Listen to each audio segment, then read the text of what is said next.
India உள்நாட்டு உற்பத்தியில் அதிக கவனம் செலுத்துவதுடன் இந்தியாவில் போர் விமானங்கள், போர்க்கப்பல்கள், அதிலும் விமானம் தாங்கி கப்பல்கள் என இந்தியாவின் முயற்சியில் தோய்வில்லாமல் நடந்து கொண்டே இருக்கிறது. முயற்சியும் மிக வெற்றியுடன் நடப்பதாக சொல்லப்படுகிறது.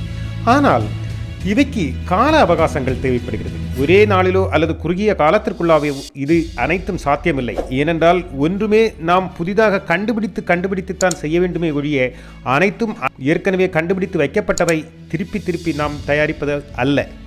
ஆக இவற்றிற்கு கால அவகாசங்கள் கட்டாயம் தேவைப்படுகிறது. இன்று வரை இந்தியா தயாரித்த போர் விமானங்களின் என்ஜின்கள் வெளிநாட்டிலிருந்து இறக்குமதி செய்யப்பட்டவை என்பதும் நாம் கவனத்தில் கொள்ள வேண்டும். ஆனால் இப்போது இந்தியா என்ன நினைக்கிறது? இனி உள்நாட்டில் தயாரிக்கும் போர் விமானங்களாகட்டும் மற்ற எவையானாலும் இனி உள்நாட்டிலேயே தயாரிக்கப்பட்ட என்ஜின்களையும் மற்ற உதிரி பாகங்களையும் பயன்படுத்த வேண்டும் என்பதில் இந்தியா உறுதியாக இருக்கிறது.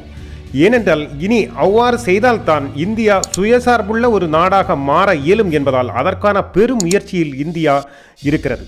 அதற்கான பல சவால்களை தாண்டி பல முயற்சிகளையும் முன்னெடுத்து கொண்டிருக்கிறது என்பதிலும் மாற்று கருத்தில்லை. ஆக இப்போது இதை செயல்படுத்த வேண்டும் என்றால் சிறிது கால அவகாசம் தேவைப்படுகிறது. இந்த கால அவகாசத்தில் இந்திய படைகள் தோய்ந்துவிடக் கூடாது என்பதிலும் இந்தியா அதிக கவனம் செலுத்துகிறது. அதற்காக தற்போது தனது உற்ற நண்பனான பிரான்சின் மிக பிரபலமான ராஃபேல் விமானத்தின் ராஃபேல் எம் என்ற வகையை சார்ந்த ராஃபேல் மெரின் ஜெட் ஃபைட்டர் விமானங்கள் 26 நம்பரை வாங்குவதற்காக மே 30 பேச்சுவார்த்தை துவங்கியிருக்கிறது இந்தியா. இதற்காக பிரான்சும் அதிக விருப்பம் தெரிவித்ததோடு உற்சாகமும் காட்டுவதாக சொல்லப்படுகிறது. அதற்காக பிரெஞ்சு அதிகாரிகள் இந்தியா வந்துள்ளதாகவும் கருதப்படுகிறது. இந்தியாவும் அதே நோக்கத்தில் வாங்க வேண்டும் என்ற விருப்பத்திலும் இருப்பதால் இதை வாங்கி விடுவார்கள் என்றே தோன்றுகிறது. இதை வாங்கி INS விக்ராந்த் என்ற நமது நாட்டு தயாரிப்பான விமானம் தாங்கி போர்க்கப்பலில் பயன்படுத்துவதும் INS விக்ராந்தையும் நமது கடற்படையையும் சக்தி பெறவும் திறன் மேம்பாட்டு உடையதாக மாற்றுவதும் தான் இந்தியாவின் நோக்கமாகவும் சொல்லப்படுகிறது. பிரான்சின் மிக நெருங்கிய நட்பு நாடுகளை தவிர மற்ற நாடுகளுக்கு பிரான்ஸ் இந்த ராஃபேல் விமானங்களை கொடுப்பதில்லை என்று சொல்கிறார்கள். ஏனென்றால் இது மிக பிரபலமானதும் மிக திறன் வாய்ந்த விமானங்கள் என்பதால் ஒரு காலத்திலும் தனது நட்பு நாடுகள் அல்லாத நாடுகளுக்கு பிரான்ஸ் வழங்கக்கூடாது என்பதில் உறுதியாக இருப்பதாக சொல்கிறது.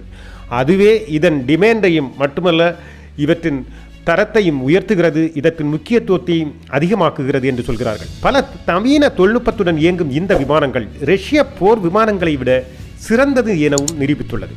ஏற்கனவே நம்மிடம் 39 ராஃபேல் விமானங்கள் செயல்பாட்டில் இருக்கின்றன. அவற்றை இந்தியாவின் விமானப்படை கையாள்வதால் கப்பற்படையை பலப்படுத்தவும் மேம்படுத்தவும் தான் புதிய ராஃபேல் எம் வாங்கப் போகிறார்கள்.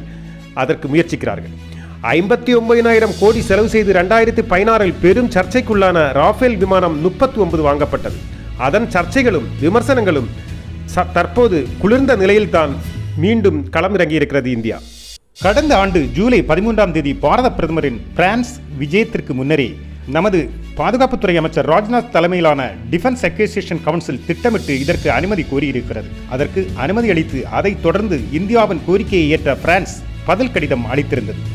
அதன்படி இந்த விமானங்களை தயாரித்து அளிக்கின்ற பிரான்ஸ் டிசால்ட் ஏவியேஷன் பிரதிநிதிகள் உட்பட பிரான்சிலிருந்து தற்போது வந்திருக்கிறார்கள். பேச்சுவார்த்தைகளின் முடிவில் பிரதான மந்திரி தலைமையிலான பாதுகாப்புத்துறை அமைச்சகத்தின் பரிசீலனைக்கு விடப்படும்.